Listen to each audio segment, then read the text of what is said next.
밴쿠버 코스탈 보건 지역의 외식업 종사자들도 코로나19 1차 백신을 맞을 수 있게 됩니다. 밴쿠버 코스탈 보건당국은 식당 종업원을 포함한 이 지역 외식업계 종사자들에게도 코로나19 백신을 우선적으로 맞을 수 있는 자격을 부여한다고 밝혔습니다. 앞서 밴쿠버 코스탈 보건당국은 지난 6일 외식업 종사자를 제외한 코로나19 최일선 근로자들을 대상으로 백신 우선 접종을 실시한다고 발표했으나 뒤늦게 이들도 명단에 포함하기로 했습니다. 이번 결정에 따라 휘슬러와 스커미시, 밴쿠버 노스 밴쿠버, 웨스트 밴쿠버, 그리고 리치몬드의 식당 및 식품 서비스업에서 근무하는 18세 이상 근로자들은 화이자나 모더나 백신을 접종할 수 있습니다. 백신을 접종할 자격이 있는 직원들은 고용주로부터 온라인 등록과 예약에 대한 세부 사항을 포함한 액세스 코드 정보를 받아 이용 가능한 접종 클리닉 리스트 중 한 곳을 예약하면 됩니다. 이어 클리닉 방문 시에는 운전면허증 또는 사진이 들어있는 정부 발급 기타 아이디, 개인 건강보험번호, 직원 아이디나 급여 명세서, 또 고용주의 레터를 지참하면 됩니다. 다음 소식입니다. 5월 한 달 동안 BC에서는 과속 집중 단속이 진행될 예정입니다. ICBC는 5일 성명을 통해 5월 한 달 동안 경찰이 속도 위반을 비롯한 위험성이 큰 운전 습관에 대한 집중 단속을 실시하겠다고 밝혔습니다. ICBC에 따르면 BC에서는 매년 평균 81명이 과속사고로 인해 사망하고 있는데 이는 자동차 관련 사망사고의 가장 큰 원인을 차지하고 있습니다. 또한 세계보건기구의 연구에 따르면 평균 주행속도가 시간당 1km가 올라갈 시 사망 교통사고가 발생할 가능성도 4%에서 5%가 높아지는 것으로 알려졌습니다.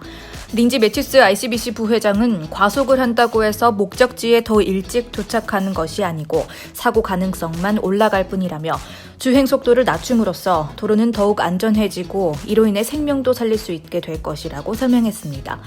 ICBC는 5월 한 달 동안 경찰의 속도 위반 단속뿐만 아니라 자원봉사자들의 속도 위반 감시 시설도 설치되고 소셜미디어와 라디오 광고를 통해서 교통안전 캠페인을 진행할 예정이라고 덧붙였습니다. 다음 뉴스입니다.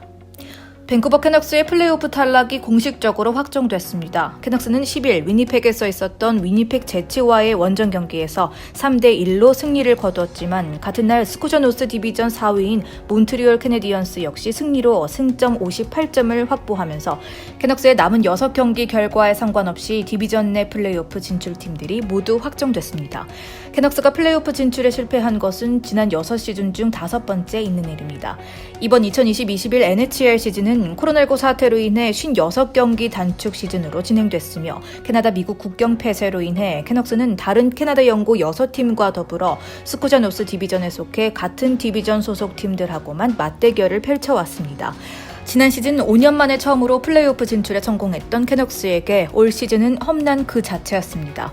캐너스는 시즌 초반부터 수비진이 무너졌고 2월에는 6연패 포함 13경기에서 단 2승만을 거두는 등 실망스러운 모습을 보여줬는데 캐너스는 3월에 4연승까지 하면서 상승세를 타기도 했지만 3월 말 최악의 시련이 찾아왔습니다. 바로 선수단 내에서 코로나19 집단 감염이 발생했던 것입니다. 하루가 멀다 하고 팀 내 확진자가 늘어나더니 결국 대부분의 선수가 바이러스에 감염되면서 캐너스의 경기는 3주 이상 중단될 수밖에 없었습니다. 게다가 팀 내 에이스인 엘리아스 패터슨이 3월 초에 입었던 부상이 생각보다 심각한 것으로 확인되며 공격진에게도 이상이 생기게 됐습니다. 4월 중순부터 캐너스의 시즌이 재개됐고 3주 이상을 쉬어 제 컨디션이 아닌 상태에서도 캐너스는 우승 후보인 토론토 메이플립스를 상대로 2연승을 거두면서 플레이오프 진출에 대한 신라 같은 희망을 이어갔습니다. 그러나 캐너스는 이내 다시 연패의 늪에 빠졌고 공격수 제이크 벌타넨이 성폭행 논란으로 팀을 이탈하는 내홍까지 겹치며 동력을 잃게 됐습니다. 한편 대부분의 팀이 정규 시즌을 마감하면서 NHL 플레이오프도 오는 15일부터 시작되지만 캐너스는 코로나19 집단 감염으로 인해 미뤄진 6경기를 오는 19일까지 치를 예정입니다. 다음 소식입니다. BC주는 최근 주 전역에 걸쳐 증가하고 있는 인종차별 사건 사고에 대응하기 위해 지역 이해 관계자들과 협의하여 인종차별 사건 보고 한 라인을 개설할 전망입니다. 한 라인은 BC 주민들이 인종차별 사건을 신고하고 필요한 지원을 소개받기 위해 다국어로 제공되는 서비스로 지난해 밴쿠버에서만 반아시아계 증오 범죄가 전년 대비 700% 이상 증가한 데 따른 개선책으로 마련됐습니다. 한라인은 BC 주민들의 안전과 보안을 위협하는 상황에 필요한 비상 대응 서비스를 대체하기 위한 것으로 경찰이 제공하는 것과는 다릅니다. 인종차별을 받은 BC 주민들이 사건을 신고하고 경험을 검증하며 필요한 지원 서비스를 받을 수 있도록 문화적으로 안전한 장소를 제공하는 데 목적을 두고 있습니다. 반인종차별 이니셔티브 라크나싱 정무장관은 정부는 모든 형태의 차별을 시정해야 할 도덕적 윤리적 책임이 있다며 이것이 바로 정부가 인종차별을 타파하기 위한 조치를 취하는 이유라고 설명했습니다.